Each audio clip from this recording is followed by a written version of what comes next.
कभी सोचा है कि कुछ कहानियां सिर्फ कहानियां नहीं होती, वो दिमाग में घर कर जाती हैं। आज हम ऐसी ही एक कहानी तीसरी खिड़की की परतों को खोलने वाले हैं। देखेंगे कि आखिर कैसे ये कहानी डर और सस्पेंस का ऐसा कमाल का ताना बाना बुनती है कि कोई भी उसमें उलझ कर रह जाए।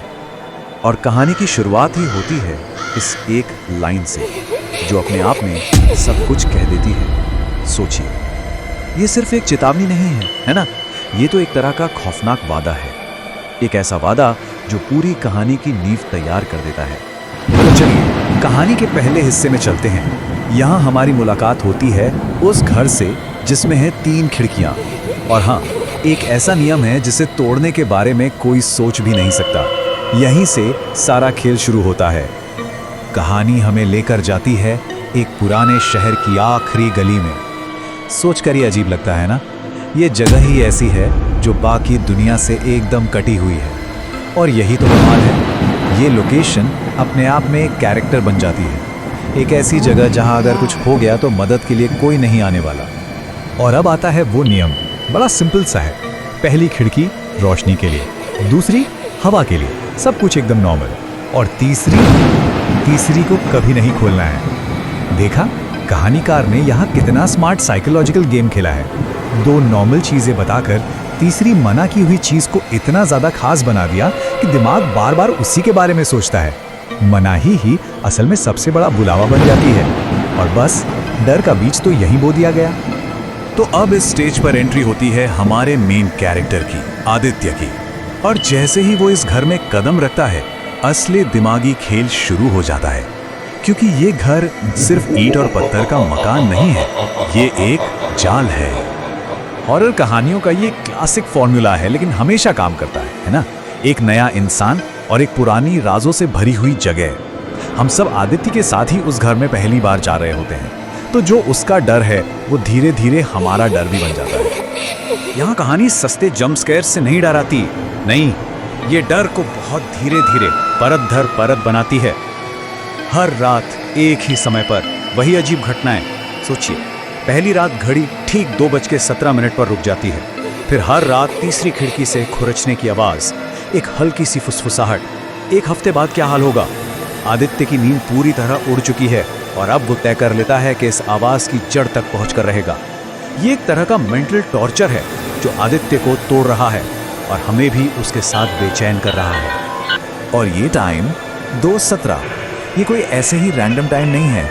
ये इतना स्पेसिफिक है कि अपने आप में अननेचुरल लगता है, जैसे कोई डरावना अपॉइंटमेंट हो, जैसे टाला नहीं जा सकता। एक ऐसा वक्त जब शायद हमारी दुनिया और उस दूसरी दुनिया के बीच का पर्दा सबसे कमजोर हो जाता है। और फिर आती है ये आवाज, खर खर।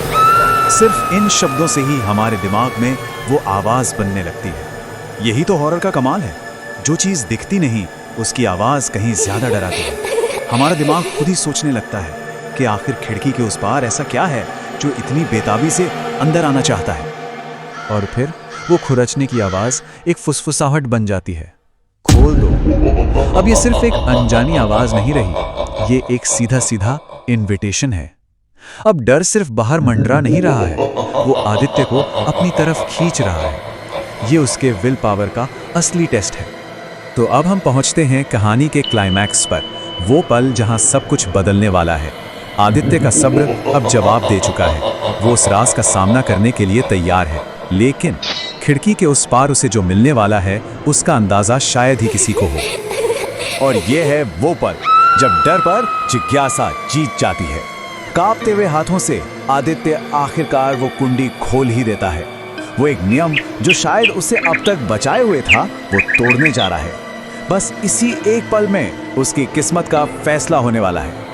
और सच सामने आने से ठीक पहले कहानी एक पॉज लेती है और वही सवाल पूछती है जो हम सबके दिमाग में घूम रहा है, आखिर खिड़की के बाहर है क्या? यहाँ आता है कहानी का सबसे जबरदस्त ट्विस्ट। हम सब क्या सोच रहे थे? कोई भूत होगा, कोई चुड़ैल, कोई मॉन्स्टर, है ना? लेकिन असलियत इन सबसे कहीं ज्यादा खौफनाक है। बाहर कोई गली, कोई शहर नहीं, बल्कि एक गहरा, काला, कभी ना खत्म होने वाला गलियारा है। ये कमाल का है। डर किसी दिखने वाली चीज से नहीं बल्कि एक ऐसी नामुमकिन जगह से आ रहा है जिसके बारे में सोचा भी नहीं जा सकता। और उस खालीपन में, उस गलियारे में तैर रहे हैं सैकड़ों चेहरे, बस हवा में तैरते हुए। कुछ रो रहे हैं, कुछ पागलों की तरह हंस रहे हैं और कुछ चेहरों की तो आंखें ही निकाल ली गई हैं। ये सिर्फ डरावना नहीं है, ये रूह कंपा देने वाला सीन है। और फिर डर एकदम पर्सनल हो जाता है। उन सैकड़ों चेहरों में से एक चेहरा तैरता हुआ पास आता है और वो चेहरा हूबहू आदित्य जैसा है। सोचिए, ये मौत के डर से भी कहीं ज्यादा बुरा है।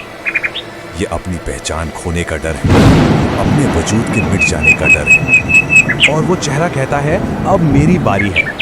और ये एक लाइन इस श्राप का पूरा मैकेनिज्म समझा देती है।